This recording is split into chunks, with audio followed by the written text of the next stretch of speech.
This is the Orioles POSTCAST.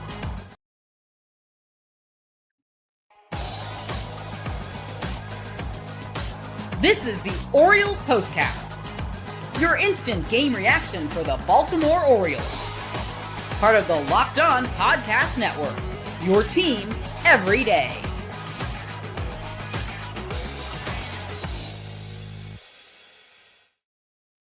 Good evening, everyone, and happy Friday to you. This is the Orioles POSTCAST here on the Locked On Podcast Network. Final score tonight, the Baltimore Orioles 2 and the Los Angeles Dodgers 1. Appreciate you tuning in here 10:15 on Friday night. The O's and the LA Dodgers playoff bound, the biggest payroll in baseball, one of the more impressive teams, the defending World Series champions. And the O's stick it to Shohei Ohtani and company 2-1. On this Friday night. We stream these shows live and on demand here on YouTube. Happy that you are here talking about the first of many great moments in Samuel Basallo's career. A walk-off home run in the bottom of the ninth against the visiting Dodgers. Samuel Basallo, you are the player of the game. This is the Locked On Player of the Game. Bro just turned 21 years old, signed an 8-year extension with an option. He's going to be in Maryland for a long, long time. You'd like for this to pan out. If it doesn't, it'll be a write-off for owner David Rubenstein. We'll take it into the moment. Bottom of the ninth, left-hander Tanner Scott is on for the Dodgers. Bullpen gets 2 strikeouts. Emmanuel Rivera, an 8-pitch at-bat, ends with a slider low and in at the knees. Dylan Beaver strikes out as well on a check swing at a slider in the dirt. And enter Basallo. Entering the at-bat, 0 for 3, 1-2 count, sees a fastball he likes. 4-seamer, middle, tailing maybe a little bit away towards the heart of the plate, 99 miles an hour, and he unloads. Deep to center field, 433, the tape measure distance in feet, 109 off the bat. Samuel's first home run at Camden Yards, and his second of his young career. 1 for 4 with the home run is Samuel. Appreciate you all tuning in here against those LA Dodgers. A 2-1 win on this Friday night. Go ahead, leave a comment. Let me know where you're watching from. Your prognosis on the season. How you're feeling now to see a young breakout talent for the O's. Of course, the O's got on the board early and first. We go bottom of the 5th. Great at-bat by Jackson Holliday. He walks against Shohei Ohtani, and that is the end of the line for him. Right-hander Ben Kasparius comes in. Jeremiah Jackson flies out to right, and then Gunnar Henderson able to lay off a 4-seam fastball high on a full count. So he's on base. Ryan Mountcastle, first pitch sweeper in the dirt, spikes up to the backstop. Holliday, who's at third base, is able to steal home. The ball was a sweeper in the dirt, kind of spikes up and over the catcher, Dalton Rushing. Bad game for Rushing in terms of passed balls and deemed wild pitches. Holliday able to swipe his hand in first before the tag of Kasparius. It's ruled a double steal and a 1-0 lead for the Orioles on that swipe of the bag. Unfortunately, that lead was given up the first pitch of the top of the 6th. Freddie Freeman on for left-hander Dietrich Enns. Enns relieving Dean Kremer. First pitch, 94-seam fastball. 94-mile-an-hour 4-seam fastball, center cut. Home run to straightaway center field. Tied the game up at 1. That would be the end of the line for Enns as well. Cade Stroud, the right-hander, in to relieve him. Enns going 2 innings with 1 earned run on the home run. 2 hits allowed, 3 walks, and a strikeout. And Stroud able to shut things down. Gets Teoscar Hernandez to line out to Jeremiah Jackson in right field. Ball cutting away from Jeremiah. He's able to make a nice sliding play. With 2 outs, 2-1 cutter outside to Andy Pages. He singles in that no man's land in between center and the infield. And then a fastball drilled up the middle by Hernandez. A low fastball with runners at first and second now. Then Rushing We had mentioned a couple of wild pitches given up by him. He fouls a cutter off his own right shin, kind of a scary sight as Dave Roberts, the manager, had to help him limping off the field. What is ruled a lower leg contusion on a foul ball. Alex Call pinch hits for him with a 1-1 count inherited and strikes out on a high cutter.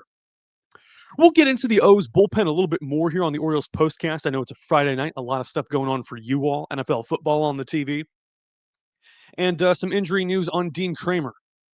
He leaves the game having given up no hits. What that prognosis could mean. We'll get in and out of here in 15 minutes. This is the Orioles postcast. Please stick with us.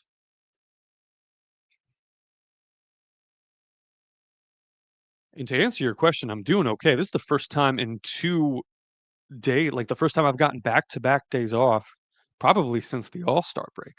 I was unable to make Wednesday's game due to a prior commitment, and so we've got a lot to cover over the last couple of days.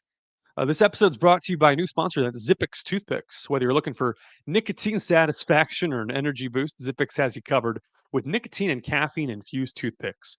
For nicotine users, Zippix provides a discreet way to satisfy cravings and the hand to mouth habit without vaping or smoking. Zippix can be a helpful tool as you work to reduce your dependence on vaping. Available in 6 great flavors with 2 to 3 milligrams of nicotine options. If you need energy without the crash, the caffeine toothpicks are a game changer. Toothpicks for caffeine are awesome before big meetings, long drives. They'll give you the energy without jitters. And you got flavors like peppermint watermelon that are great tasting. Go to zippixtoothpicks.com. Use the code locked on for 10% off your first order. Must be 21 or older to order. Warning, nicotine is an addictive chemical. That's zippixtoothpicks.com, promo code locked on. Zip more and smoke less with Zippix toothpicks. Of course, our buddies at 5 Hour Energy are back and better than ever. Time to fuel up with the transfusion flavor, grape ginger and lime. Iconic golf drink, no alcohol included, perfect for sicking birdies and making putts like Happy Gilmore. Whether you're on the course or just need an extra boost to power through your day, 5 Hour Energy Transfusion delivers the clubhouse flavor you love without ever leaving the green. Golf is all about good times with good people and good flavors. Grape, ginger, and lime flavor of 5 Hour Energy Transfusion gives you the best parts of your clubhouse go-to without leaving the course or chasing down the beverage cart. Now you can amp up the fun even more. Buy, snap, and enter for a chance to win a dream golf trip for 2 to any golf tournament in the USA. Tee up the trip visiting 5hewin.com for full rules and entry. No purchase necessary. Excludes the Masters. Ends October 31st, 2025. Thanks to 5 Hour Energy for sponsoring this show.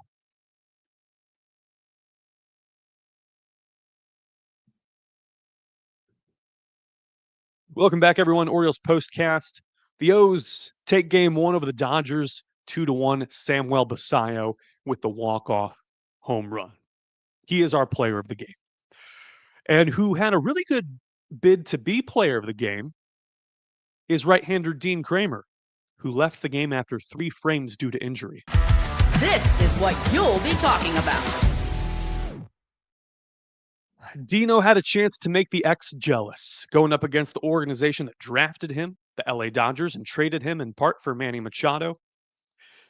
Make the X jealous. That's what dreams are made of, according to a philosopher named Hilary Duff. And out the gate, bested leadoff man Shohei Ohtani, top of the first, strikes him out, 2-2 count, curveball at the shins. And the curveball was the weapon of choice tonight. 7 whiffs total for Kremer, 5 on the curb, 3 strikeouts on the curveball, and 1 strikeout on the 4-seam fastball. So a dominant pitch from him. A 1-2-3 first inning, getting Mookie Betts to fly out to left field and Freeman to fly out to right. And in the top of the second, gets Andy Pages to strike out on a foul tip high on that 4-seam fastball. Top 3, striking out Haesung Kim on a curveball in the dirt. Dalton Rushing on the curveball.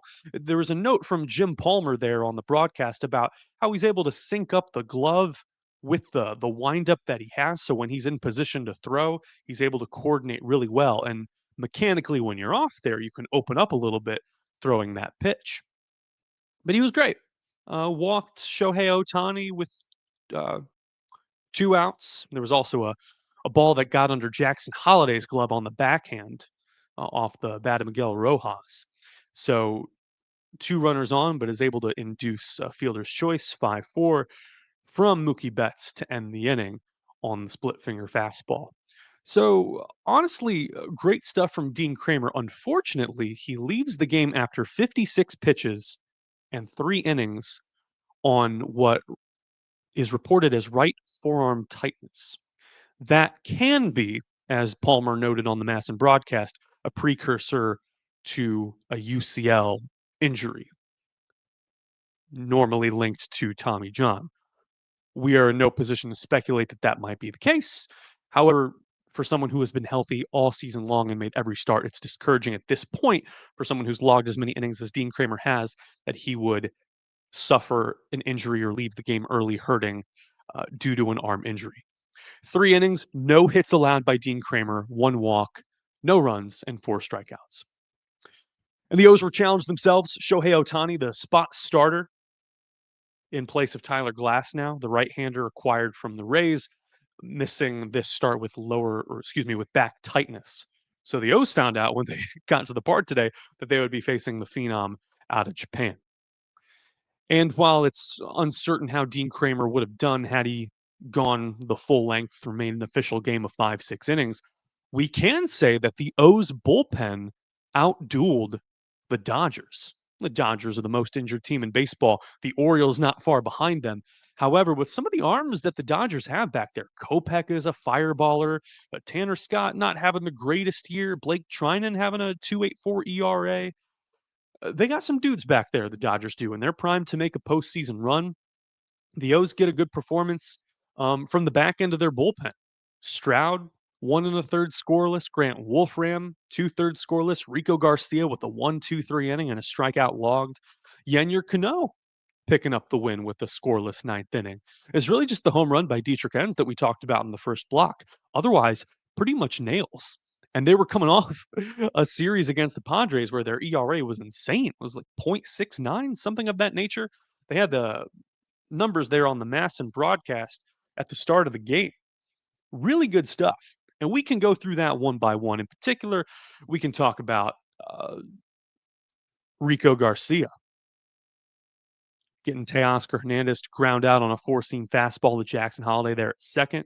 Conferto as well, grounding out to second on the changeup.